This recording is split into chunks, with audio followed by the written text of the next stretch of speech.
Hello, welcome back at MBC 13. Kali ini kita punya segmen baru yaitu Something You Should Know, tentang apa saja yang pernah terjadi di dunia ini. Jadi taunya nggak cuma coronavirus aja, tapi kita juga mesti tahu tentang kejadian apa sih yang pernah terjadi di dunia ini. Pada segmen pertama kali ini, saya akan membahas tentang Edward VIII, atau paling gampang sebutannya Edward ke-8, Raja Inggris dengan sebutan Edward ke-8, yang kita kasih nama The Rebel King. Ada yang pernah tahu ceritanya? Atau nggak pernah tahu sama sekali?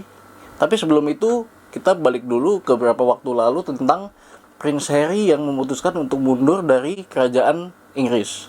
Sebagai member seniornya, bisa dibilang dia gak mau pakai embel-embel Prince lagi atau Duke of whatever gitu, dia gak mau lagi. Menurut teman-teman seperti apa?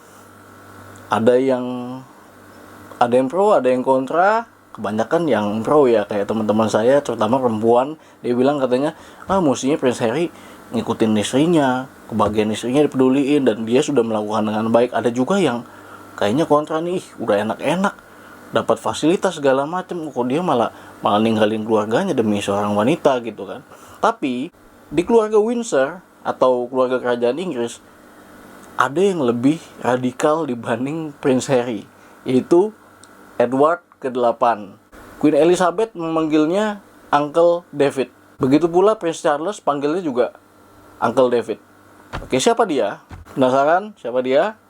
Tapi sebelum itu jangan lupa untuk subscribe MBC 13 untuk mendapatkan info yang terbaru dari kami. Edward ke-8 adalah putra mahkota kerajaan Inggris. Sebelum jadi raja, gelarnya adalah Prince of Wales, jauh sebelum Prince Charles menjadi Prince of Wales. Dia mendapat gelar Prince of Wales pada saat umur 16 tahun. Diberikan oleh bapaknya, yaitu King George ke-5. Namun keputusan dia merubah nasib suatu bangsa dan juga merubah nasib sebuah keluarga. Seperti apa? Tunggu.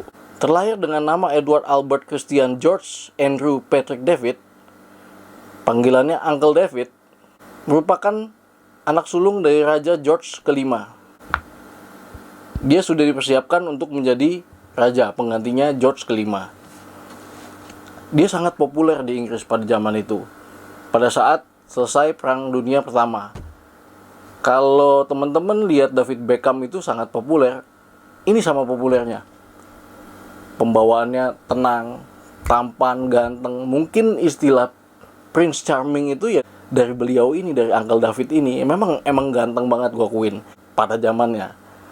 Konon katanya semua wanita itu pengen jadi kekasih dia, pengen dansa sama dia karena kegantengannya itu. Namun Uncle David ini rada aneh. Dia menganggap bahwa pertama, kerajaan itu, sebuah kerajaan di suatu negara itu gak punya masa depan menurut dia. Dan juga setelah selesai Perang Dunia Pertama, dia itu lebih banyak dengerin musik jazz, party-party, dan terlebih lagi hobi yang cukup gila adalah dia selalu memacari istri orang, atau minimal janda cerai. Itu hobinya. Itulah yang gak disukain oleh kerajaan Inggris, terutama bapaknya, King George ke-5. Ada beberapa nama perempuan yang cukup populer pada saat itu yang dipacarin sama Uncle David. Pertama adalah Freda Dudley Ward. Itu juga masih status istri orang. Kemudian Lady Furness. Dan terakhir adalah, ini cinta sejatinya, Wallis Simpson.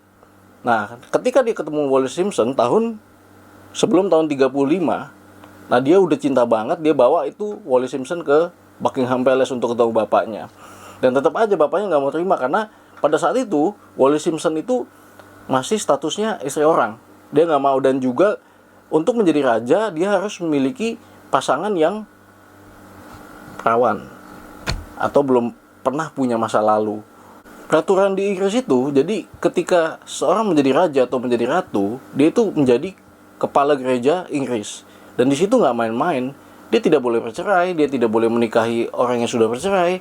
Dia benar-benar harus seperti mungkin para uskup atau santo mungkin seperti itu ya, benar-benar hidupnya hidup kudus, benar-benar untuk rakyat, untuk negara, seperti itu. Dan gereja Inggris tidak merestui bentuk apapun dari perceraian pada saat itu. pada saat itu. Waktu berjalan, tanggal 20 Januari 36, tahun 36, itu King George kelima meninggal. Otomatis dia harus naik menjadi raja kan. Pada saat mengetahui ayahnya meninggal, konon katanya Uncle David itu menangis sesugukan selama 1 jam di depan adik-adiknya dan di depan ibunya. Ya gak jelas, belum ada yang tahu apakah dia nangis karena ditinggal pergi bapaknya atau dia memang gak siap jadi raja. Memang dia tidak mau jadi raja sebenarnya. Sama seperti kata-kata beberapa waktu lalu Prince Harry, bahwa sebenarnya kalau di Inggris itu kalau ditanya ada yang mau jadi raja nggak ada yang mau. Sama sekali nggak ada yang mau. Nah berbeda sama negara Indonesia. Kalau ditanya ada yang mau jadi pemimpin nggak, semua mau, ya kan? Beda, makanya beda. Mungkin juga alasan dia nangis adalah kalau dia mesti jadi raja, dia harus meninggalkan Wallis Simpson, dan dia nggak mau. Dia nangis.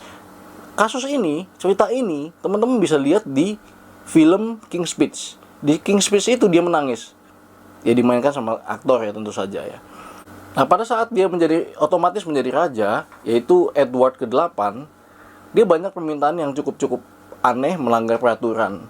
Kayak dia minta kantor dia dan tempat tinggal dia udah bukan di Buckingham Palace lagi, di suatu tempat dia yang dia lebih cozy gitu loh. Dan itu melanggar aturan-aturan lama. Terus kemudian dia minta koin gambar dia jadi harus dari sebelah kirinya dia. Kenapa alasannya? Alasannya gila banget. Karena dia pengen lihat kelihatan belahan rambutnya. Gue rada gak ngerti sama nih orang nih, benar-benar. Dan pada saat itu juga dia masih bisa dibilang jomblo ya. Dia belum married, dia masih single, raja yang single. Akhirnya dia berbicara ke Perdana Menteri dan ke kepala gereja di Inggris. Pilihannya cuma 2. Dia cari perempuan baru yang benar-benar sesuai sama kriteria kerajaan Inggris, atau dia bisa naik jadi raja tapi Wallis Simpson tidak mendapatkan gelar ratu. Akhirnya Uncle David menyerah juga. Pada tanggal 11 Desember tahun 36, dia memutuskan untuk melepaskan tahtanya. Hal ini sesuai dengan kata-kata almarhum bapaknya, King George kelima, bahwa dalam 12 bulan ini anak bakal merusak dirinya sendiri. Dan itu terbukti, bahkan belum 12 bulan dia sudah melepaskan tahtanya. Dan di sini saya tampilkan kata-kata dia yang paling populer pada saat dia mengundurkan diri dari raja. Teman-teman bisa nonton di The Crown, serial The Crown di Netflix, atau di King's Speech. Di situ dia jelas gimana pengunduran diri dia. Itu menarik banget. Tapi kalau saran saya punya Netflix, mendingan nonton yang The Crown. Itu lebih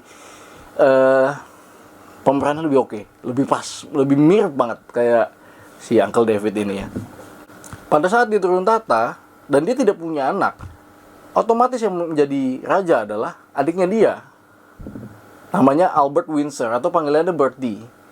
Kalau di film King's Speech Bertie ini gagap, gak bisa ngomong di depan publik, benar-benar gugup. Nah Bertie ini ketika dia menjadi raja, julukan dia adalah George ke-6. Dan tebak siapa dia? Dia adalah bapaknya Queen Elizabeth.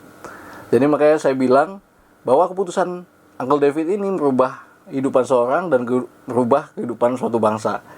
Ya, lihat, mestinya Queen Elizabeth nggak jadi queen, mestinya dari keturunan Uncle David semuanya. Pada 28 Mei 72, Uncle David wafat di Prancis dan kemudian jasadnya dibawa ke St. George Chapel di Windsor Castle. Nah, sebagai informasi, hubungan mereka ini antara Uncle David dan Queen Elizabeth itu sebenarnya tidak baik. Kenapa? Karena seperti yang tadi dibilang sebelumnya, bahwa sebenarnya nggak ada, kalau di Inggris itu tidak ada yang mau jadi raja. Queen Elizabeth beranggapan bahwa ayahnya mati karena stres, mesti hadapin Perang Dunia Kedua, jadinya banyak rokok. Dan mestinya itu perannya Uncle David di situ, bukan bapaknya. Dan hubungan mereka tuh memburuk sampai terakhir kali Queen Elizabeth menemuinya berapa hari sebelum Uncle David meninggal. Kalau di film sih The Crown mereka baikan, tapi kalau aslinya sih sepertinya enggak ya. Mereka tetap aja masih kayak perang dingin sampai terakhir. Dan mereka ya menurut gue sih konyol ya. Kenapa? Karena mestinya Queen Elizabeth berterima kasih sama dia, ya nggak sih, punya segalanya. Kalau nggak, dia Queen Elizabeth dan keturunannya jadi orang biasa loh, ya nggak, ya kan. Kisah cerita Uncle David dan Wallis Simpson ini bagi hampir seluruh orang Inggris ini adalah aib, dan mereka ini pasangan yang dianggap sampah masyarakat bagi orang Inggris. Beda bagi orang di luar Inggris, terutama Amerika, terutama Hollywood. Kisah ini menjadi inspirasi banyak film. Katanya Disney, film-film awal Snow White dan Cinderella itu terinspirasi dari kisah Uncle David dan Wallis Simpson ini. Prince Charming, habis itu rela pokoknya ke kehidupan biasa demi kekasihnya itu. Bagaimana menurut teman-teman, romantik atau sampah masyarakat atau aib atau apa? Bebas teman-teman. Sekian dari saya. Jika ada komen silakan tulis di bawah, atau mau memberikan tanggapan atau apa silakan. Jangan lupa untuk subscribe dan klik bel notifikasinya untuk mendapatkan cerita-cerita seru dari MBC 13. See ya.